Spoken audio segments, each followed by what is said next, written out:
So hi everyone, I apologize for the delay. There was a mix-up with the link, so I think it was redirecting some people to the last Dufuna talks.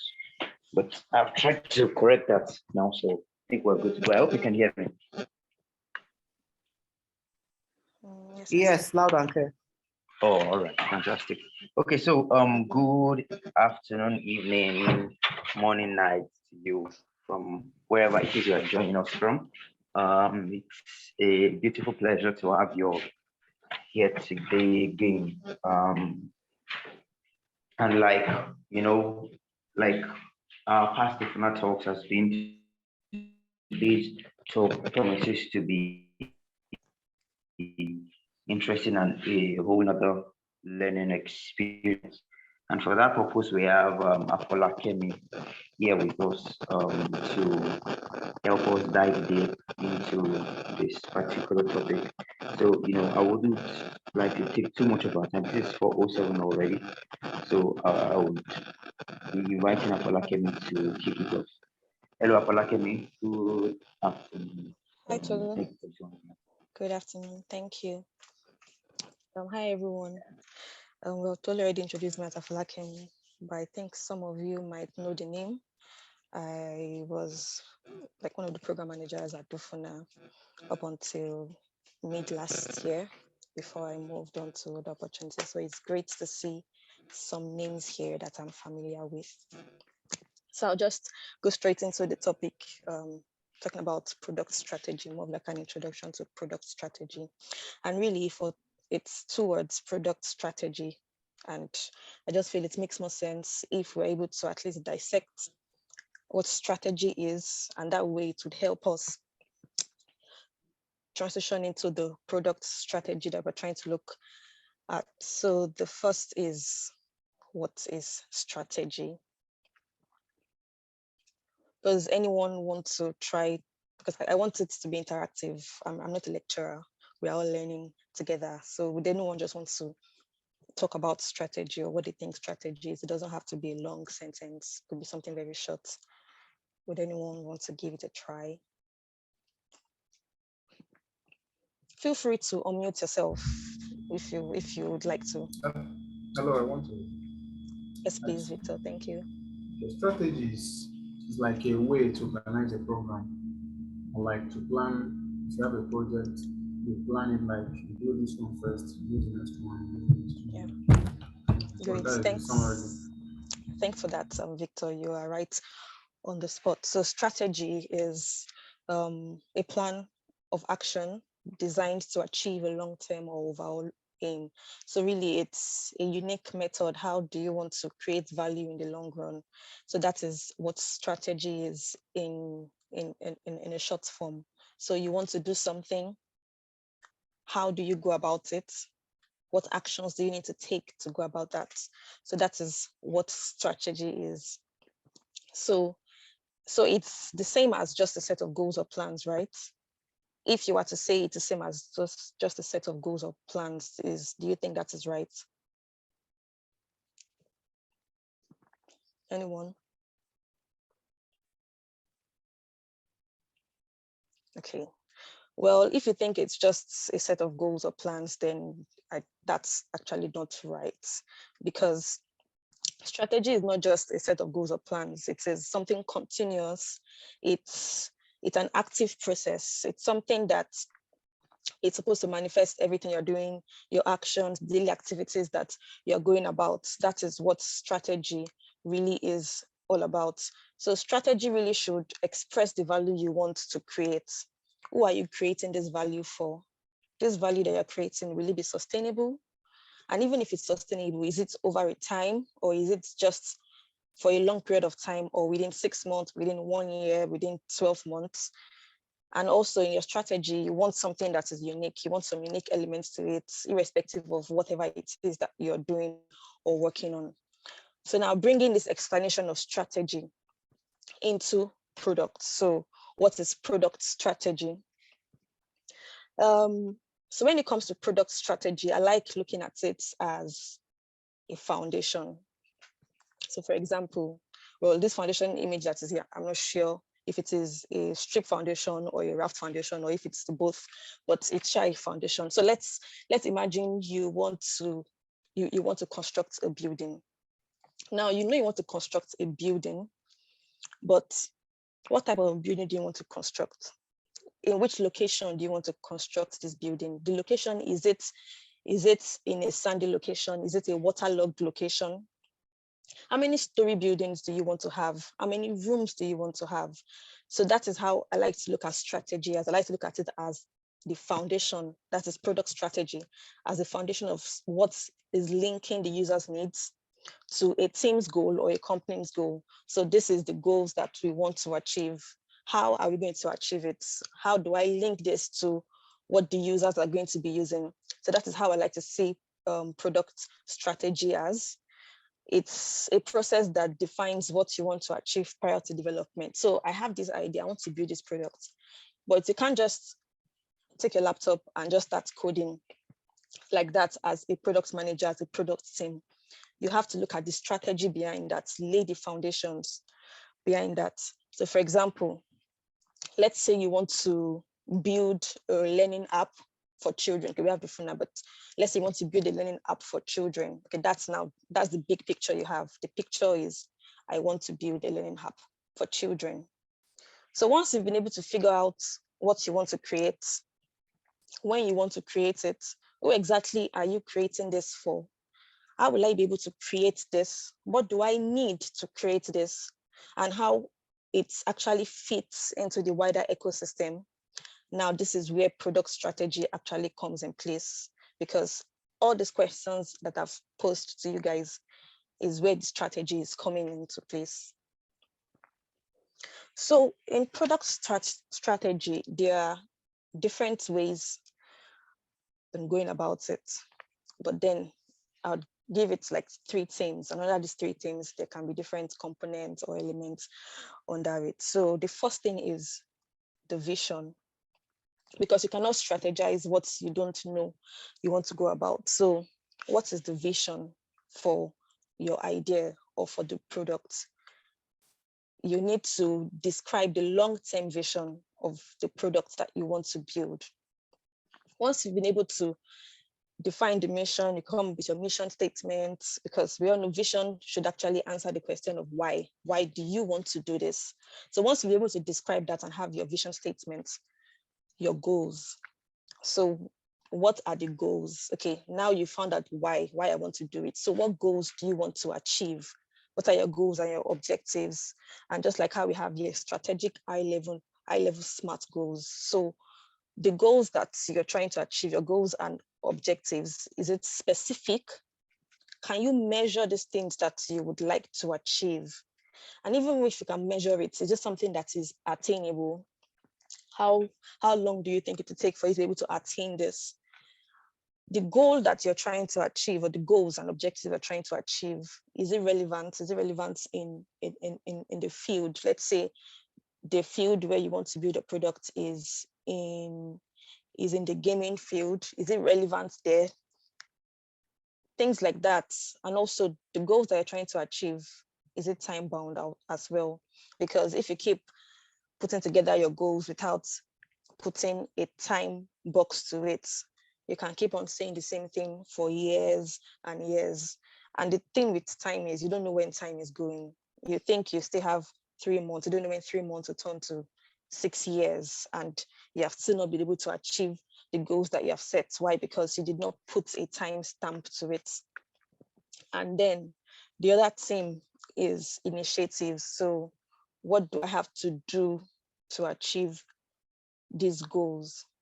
So all these 3 encompass is really the pillars of product strategy, in my opinion. Now that we've covered this, like I said, I'm just looking at this as themes. There are different other components that are involved when it comes to product strategy. Now, like I said, we have the vision and the goals, which we've already been able to talk through. The vision statement, why do you want to do this? your goals and objectives. Okay, this is this, I want to do this, I want people to achieve this, and all of that. So this too, like, because before you can start with your product strategy, you need to first have your vision in place. Product strategy would not fly without a vision. And then we have, like I said, lots of components and elements, whichever terminology you prefer. We have the initiatives, we have the persona. Now let's start with the persona. Once you've been able to identify the goals and objectives you'd like to achieve, now the persona. I don't know if everyone is familiar with what persona is, but then it's like creating a fictional character of the person, or creating a fictional character of the users of your product. So now you've created a persona. What do you think this particular persona, what would they like? What do you think they would dislike? What do you think the challenges this particular set of persona is facing? Now, you don't need to have, it does not have to be specifically one. You could have more than one personas for your product. So you need to understand the persona, because if you don't understand that, how you'll be able to strategize for those set of personas or those set of users that will need to use the products. Now, these personas, we need to also link it to what should be worked on, because it's one thing to create personas, it's another thing to look into what exactly do you want to work on your products, what do you want to focus on, because while you are building or while you are developing, you don't want to lose focus of the customers that you are developing these particular features and products for. So that's persona. The next I'll be looking at on this list is business goals, business model. Now we know your persona, you already know the kind of person you want to, the kind of users that might use this, but then your business model. When we want to talk about the business model, it's more of how do you want to push this product to the public? Is it going to be a freemium product? Is it going to be a product that is going to be funded? How does it fit in the market? Because as a product person, in as much as you want to build the features and all of that, we need to also look at how the product is going to have a market fit. Because definitely there are lots of products out there that are similar to the product that your team is building, or if you are a founder, an individual founder, you need to look at that area. So the business model is a very important aspect that we need to put into consideration when coming up with your product strategy. Now, same with competitive analysis. Just like I said earlier, there are competitors out there. You would not be the first person to come up with your product, neither will you be the last. But then I know there are some products that are quite unique that we never see anything like that. For example, chat GPT, I think it's like the first of its kind, but putting that aside, it's more of like there is no product under the earth that hasn't been out there. It might not be well developed, but someone has definitely thought about it. But then it is just how unique what you are building is different from the other person. So that is where competitive analysis comes into place. You're looking at your competitors, those that are in the similar space as you are. What are they doing that you are doing different? How is what you are building of value in the ecosystem? So that is where the competitive analysis part of things come into place. Now, one of the elements again is positioning. Where is your position in the market in line with your competitors? It's a very important area that we need to look at while working on your product strategy. So with all of this, it's pretty obvious that it's not just sitting down, oh, I have this idea, or my boss or the leadership says, we want you or we want your team to build this, want your team to come up with this product. So it's not just going straight into development or putting your roadmap and coming up with your features list. You need to have a strategy in place before going all down the route of product development. Now, can you let me know what you can see? Because it seems like my screen is... Elements of product strategies. Can you hear me? Okay, yes, I can. Thank you. So, like I think the last thing I was talking about was positioning. So you really want to determine where you fit in the market. You want to determine what your unique benefits are. You want to determine what the benefits that you have, how does it provide, or rather the right word to use is how is it beneficial to the users as well? In as much as you are looking at all of this, we also should not lose the focus that the users are the main focus. We are trying to align the business needs with the users' needs as well. Another thing to add in regards to the business model, you also want to look at how do you plan to make money from your product or service. Let's be real with ourselves. Some people just want to create products just for the fun of it.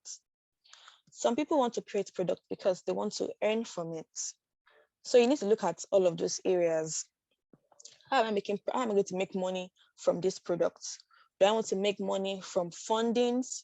Do I want to make money from investments and just give my product free to the public?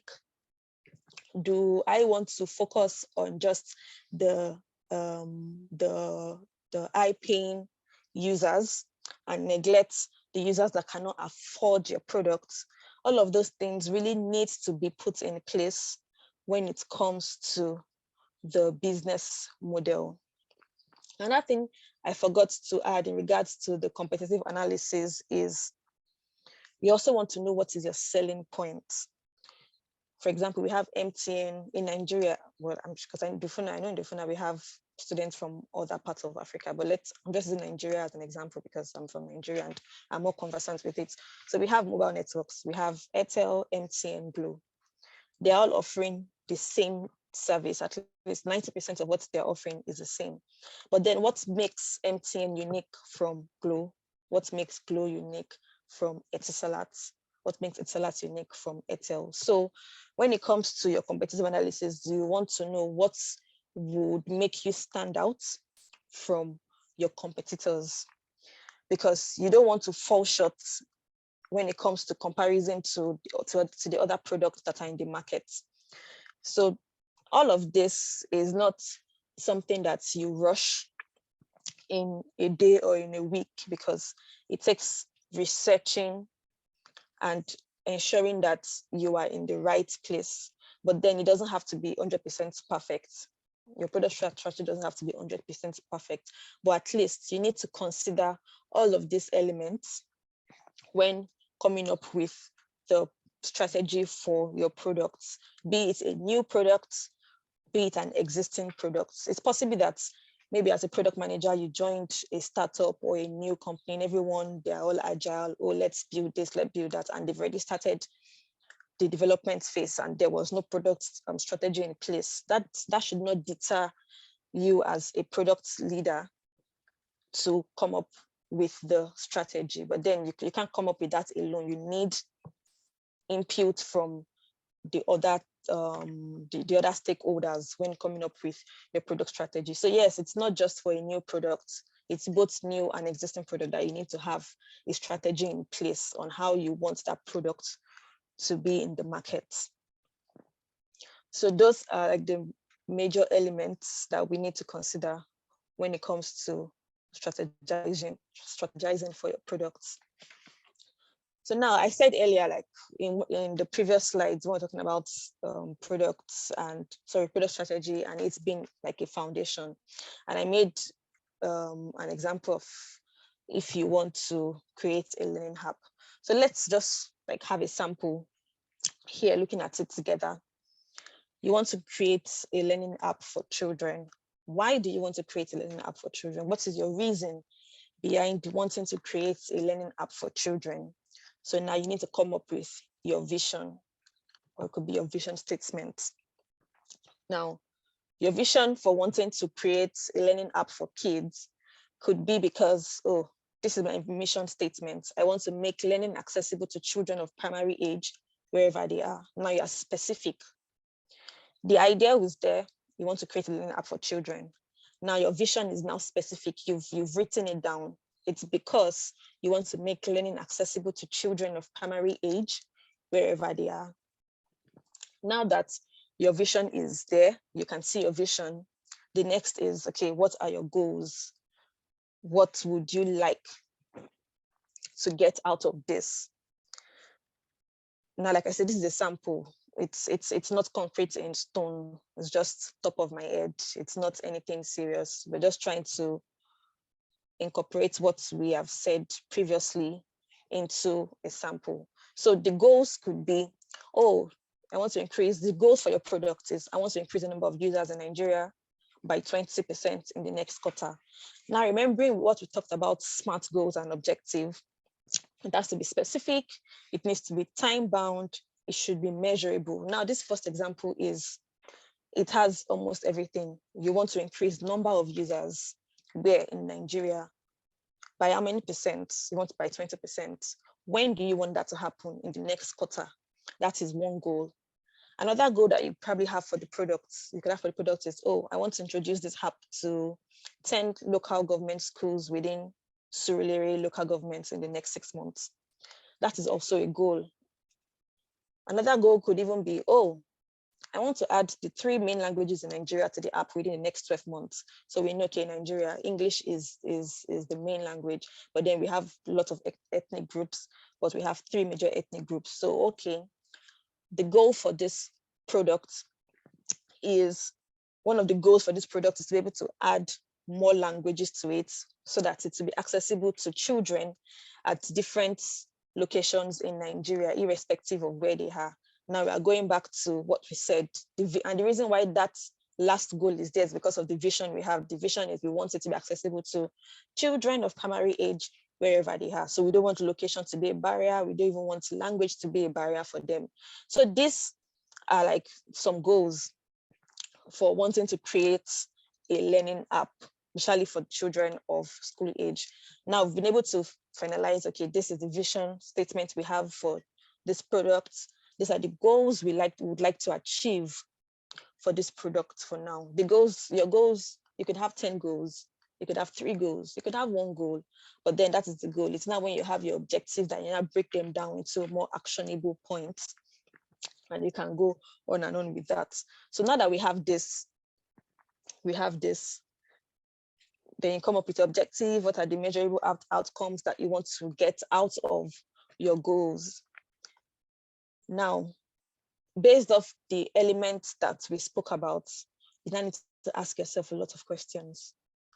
Who are the personas? Okay, we could say, let's come up. Will anyone want to try to come up with a fictional persona for this learning app for kids? Will anyone want to try to just talk about a fictional persona?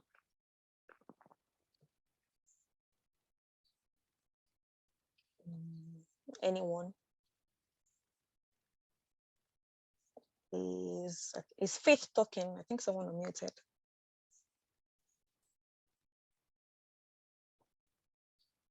Would anyone want to give it a try? No one? Okay, that's primary school children. Children of primary school age. yes, please. Okay. I said children of primary school age. Okay, thanks for that, Buki. But then, okay, I think I would like it to be a bit more to have more information. Okay, let me try. We could say, okay, one of our fictional personas, the person's name is Kemi Ojo. She's 9 years old. She attends Springs Primary School. She likes verbal reasoning, but does not like quantitative because there are lots of numbers in it. Kemi would rather play outside with the children in the compound than reading her books because she doesn't like seeing numbers in her books. Kemi likes to eat and she likes to drink lots of Capri-Sun, at least 2 in a day. So now we've come up with a fictional character. We've seen that Kemi is 9 years old.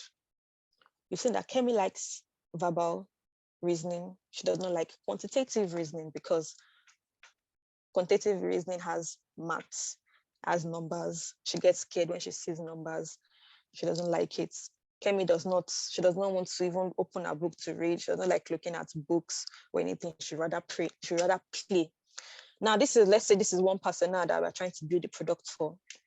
Based off this persona, we've seen what this user or what the set of users would like, what they don't like. Now, with that, you can come up with how your product to be able to serve this persona or this fictional persona that you've come up with. So that is one of the things that you need to look into when it comes to your strategy. And that thing again is what problems will your app solve? You need to look at that as well.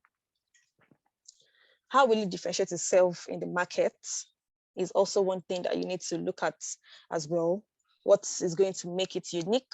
What is going to make your educational or learning app unique from the other ones? You even want to know who your competitors are. So who are the competitors out there that are similar to what you're doing? You can say, oh, top of my head, one of the learning products we have there is ULesson, I think.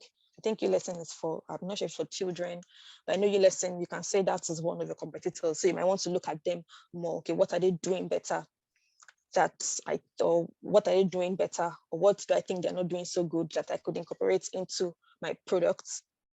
Why should the personas I've come up with, why should they use my product and not go to ULesson's products? What is my value proposition?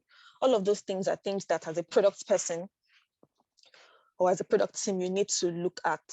Then, like we said earlier, what is the business model? Now we said Kemi, she probably stays in one village. Do you want your product to be accessible to everyone free of charge? How do you want the users to pay for it if you want it to be a paid product? How do you want to even communicate to the public about your product, communication strategy? So all of this are things that you need to really look at when coming up with your strategy. And if it's a new product, before you launch or before you develop and launch, you need to put all of this together. So that is in regards to like a sample. So this is just a sample. Like I said earlier, you could try to put this into use if you are currently a product manager or you are just freelancing or you are even learning. You could just think of a problem or look at the apps that you enjoy and just try to come up with a strategy for it on your own, just for the purpose of learning. So all of this really needs to be put into consideration. So now what happens when there is no product strategy in place? Number one, we definitely will have misaligned product teams. Now imagine if it's a big product team with developers and we have every other resources that are in the product team. If there is no product strategy in place where the team members can actually go back to read and be on the same page, everyone is misaligned. Team A is in Q, team Y is looking at it from Z. Why? Because there's no alignment. And when there's no alignment, it's like a clash. It could even get to the point when there's no alignment, you could have teams that are duplicating the same thing. So it helps to align product teams together when there is a product strategy in place. And that thing is there is no clarity. So because of what we have discussed earlier, I'm sure it even gives more clarity on what this product or what your product is about. So when you have a product strategy in place, it makes things clear. Anyone can go through it and have a very great understanding of what the team is trying to achieve, or what the product team, or if as a founder, what you're trying to achieve, because it is clear, it is in plain black and white. We can see it, we can read it. It's not just something that is top of the head. Okay, I think this is good this way, and that is it. But when it is written down, when it's put in place, everyone has clarity. Another thing that could happen is there's the roadmap would not really be prioritized, because you're not even sure of what you want to achieve, what the goals that you want to achieve. You're not even sure of all of that. So that way you could even have an unprioritized roadmap. So when you're supposed to be doing Q, you end up doing Z before Q. Why? Because there is no strategy in place. Another thing that could also happen is there really is not much tactical decision. Well, because when it is not written down, it is not in place, how do you want to come up with decisions in the first place? But because you've been able to go through the struggles of trying to put all of what we have discussed earlier, it helps the team in coming up with great decisions. It helps the team to understand more. It even helps the developers to understand how they are part of what they are working on. Can you confirm if you are seeing I feel like I'm not sharing my screen. See your screen now. I can see your screen. Okay. So it also helps developers to have clarity on what is happening. We all know sometimes devs, it's what they can see in the whether if they're using Jira or as a DevOps, they can see, okay, these are the tickets that you're working on. Sometimes some developers don't even understand what they are really doing. It just seems like, okay, we were told to work on these features. Okay, back end work, front end work, or I need to do updates, I need to do this and that. But when there is a strategy in place, it also helps them to understand what they are working on, because developers also want to know that they're contributing to the goals of the company or the goals of the team. So it's also great to actually have a product strategy in place. And also, if there is no product strategy in place, a product might actually fail. So those are some of the reasons that, or those are some of the things that could happen if you don't have your strategy in place. There could be other things that could happen, but like these are some of the major things that could happen when there is none in place. Now to the last slide. So what are the top reasons for product failure? Number one, absence of product market fit. Before going into that, the reason why I came up with this is I was reading an article, and I saw that it stated up to 90% of product startups fails. And it's quite a large number, 90%. That is like saying almost all product startups fail. Yeah, we know not almost all product startup fails, but 90% is a really huge percentage. And this was as at 2022, I think last quarter. So if up to 90% of product startups are failing, what exactly could be the problem? What are the issues? What issues are they facing that product startups are failing? And some of the reasons, like some of the top reasons, links back to product strategy.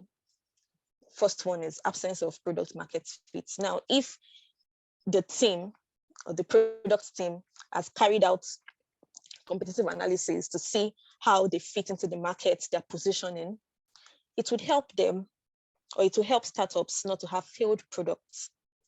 Another one is poor marketing strategy formulation. So some of the startups, like I said, some, not all. I'm just talking based on some. Some of the startups, a group of developers or a group of friends, oh, we have this idea, let's just do this, do that. Let's code this, let's code that. Oh, I have a UI UX guy. The guy will just come up with some nice designs, nice UI designs, not even going through the whole research side part of things. Come up with the designs and sharply, my guy, let's quickly code this. Oh, I know this person, quickly do that. And boom, we have the product ready.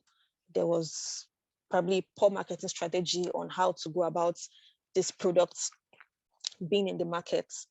This is also a top reason for why product fails. And also, when you don't build your business model, it causes for a product to actually fail. In the sense that you finished you've finished the development of your product, but you don't even know how, or you don't even know the model of how you want this product to go about. You don't know how you want to make revenue of this product. You don't know if you need funding for this product. So when you don't have all of this, most times products get to fail. Some products are exceptional and they might not even have all of this and they scale through. But look at the percentage. Those set of products end up being under the 10%, which is very little. 90% tend to fail. And that is because of all of these top reasons that I've put together. Like I said, there are other reasons, but some of the top reasons are these three that are here. And all of these three still falls back to your product strategy if you've already had the strategy in place before working on your product, or even while working on your product development. Now, the last thing I want to bring up is your product strategy is not static. Now, I know I said you need to actually come up with a strategy even before going into your features and development. But then I made the statement that you could be a product manager, you could be a product leader at a startup or an organization where the product is already out there and there's no strategy in place. You need to actually come up with one. Well, because it is not static, meaning that your product strategy is something that goes along, it evolves with your product. Anything can change. Businesses can change tomorrow.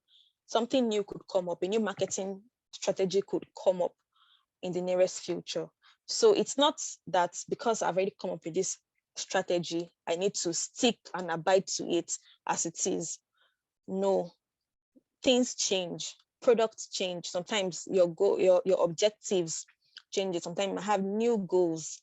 So when you have all of this, definitely you need to incorporate this into your strategy. You need to update it, you need to evolve. Also, if your product has already launched, once you receive feedback from your users, the feedback they're receiving from your users, you'd also want to strategize on how to improve on your product, what your users says, what they've said, how do you want to feed this back into your product?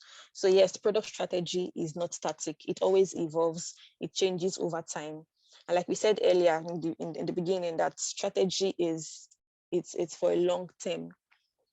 It's how you want to go about something for a long term. So it is a long term thing. You have to always evolve. So yes, I think that is the end of like the topic, intro to product strategy. If you have any questions, please let's discuss together. Thank you. So does anyone have any questions in regards to this? And we could bump heads together and talk about it. Feel free to ask question, or if you have any addition, even if it's subtraction from what is here, please feel free to unmute yourself and we can all discuss together. Anyone? No one.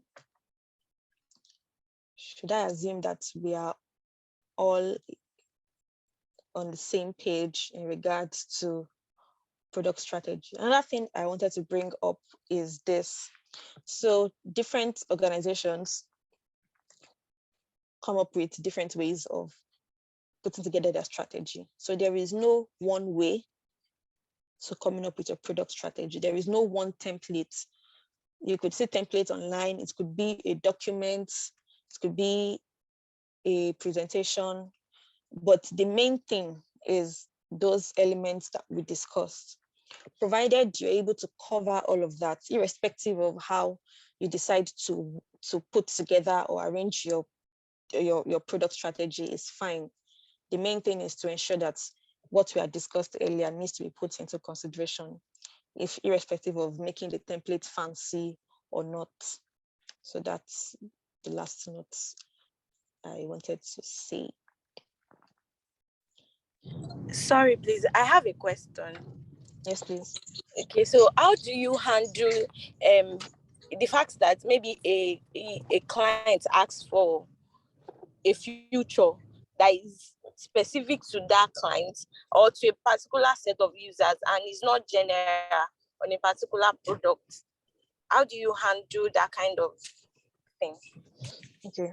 So in a situation like that, how I will handle it is, first, okay, the client wants this specific feature which addresses a particular user.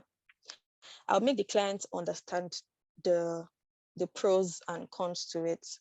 Because one thing, it is not every feedback that you receive from a user that you need to actually implement. You need to look at so many things involving it.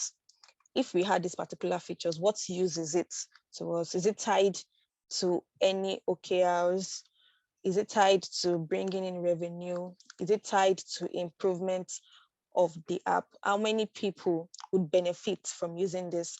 Now, if you're able to put all of this together, you can actually present this to your clients.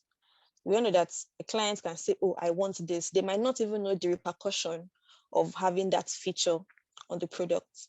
But if as a product manager, you believe and you feel that having that feature at that point in time is of less benefit to the product and even to the all users at large, it makes sense to put together your reasons, back it up with, if you have any data to back it up with or any information to back it up with, and put it to the clients, the reason why you think or why you feel that this particular feature that you want us to work on might not be beneficial at this point in time. Maybe down the line, it could be of benefit, but at this point in time, it is not of so much benefit to all of the users, and it might even be using unnecessary time to build that particular feature at that point in time. So at that point, your negotiation skills also needs to come into place, because they are the clients, you are the product owner, you own the product, you understand the product like it's your baby. So those are some ways you could go about it. I hope I answered your question. Yes, thank you very much for that. Thank you. You're welcome. Any other question? Okay, Afolakemi, I think I have a question. Yes, please. Okay, thank you very much. So I was wondering, how do you handle clients that are kind of rigid suggestions?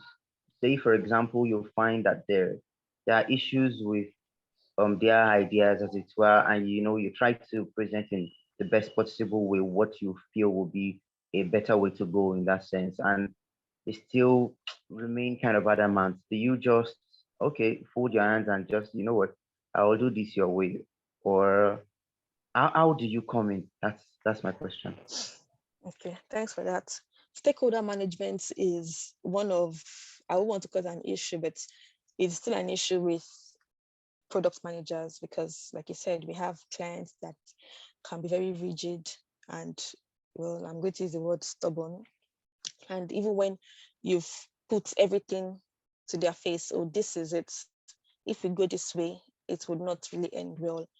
And you know that you've stated all of the facts to your clients. Number one, ensure it is documented, because if it's not documented and you end up going down that route, it will still come back to you.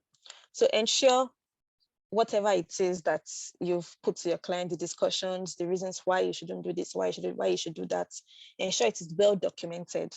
And peradventure, the client still insists on wanting to go on with it, irrespective of it, please make sure that the client puts it into writing as well, because you also want to cover your bases. It's not like you're being spiteful or anything. At the end of the day, it is still the client. Provided you have documented all of this and everything is covered, ensure that the clients put this into writing. And if there is no going forward with it, well, you'll have to go along with it. But then when the consequences comes up, your client is in the know, because they are well aware of what you had said prior to working on it. It is documented and everything is there. So that's, for me, I think that would be the best way to go about it, because you don't want to be at loggerheads with your clients. Yes, it could take a while. It could take a long while. It's not like when it says today you have to do it. Sometimes it might take a few weeks or months going back and forth with the client. But when it will get to a point that the back and forth would not really be working and is really insisting, at that point, when you know you've gone all out, you've tried everything you could to let a client see from your perspective or see from the team's perspective why you feel that this would not work, you go ahead, but ensure that it is well documented. And even when going ahead, you want to try as much as possible to minimize the risks, even if you'd have to go ahead with it. I think that is what I would do. Okay, thank you very much. So I think someone sent a question. Abib sent a question saying, when creating a persona, is cost, e.g., cost of onboarding, not accounted for? When creating a persona, is the costs or budget not accounted for? I'm not so sure if I really understand that question, but when you're creating a persona, it's a fictional character. At that point in time, you're not looking at the cost of the product or the budget of the product. You're just looking at, okay, who do you think would be the users of the product? What do you think the person would be like? What do you think the person would do? So that is what persona is. So cost doesn't come into persona. Budget doesn't come into persona at that point, because you're just creating a fictional user of the product. Maybe what could come in could be the person's earning power, or the person probably earns this amount of money and the person spends this amount of money monthly. Yes, but if it comes to the cost of the product and budget of the product, it has nothing to do with the persona, because you're just coming up with a fictional character of the users of your proposed products or your ongoing products. I hope Okay, Abib, I hope that answers your question. If it doesn't, you could actually unmute and maybe expatiate or something, or elaborate.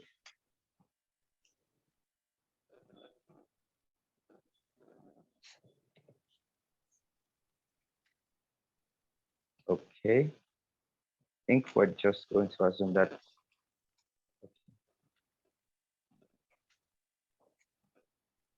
Okay, he has said it does. It does. Okay, so do we have any other questions?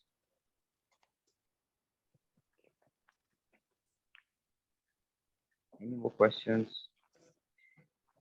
Right. Any more questions? We're going to have to assume that everybody that got, well. Okay. Thank you, everyone. I hope I was able to add one or two things to your knowledge of this evening or afternoon or morning, wherever you are. Thanks to you all for having me. was nice doing this with everyone. Thank you. So thank you so much, Afolakemi.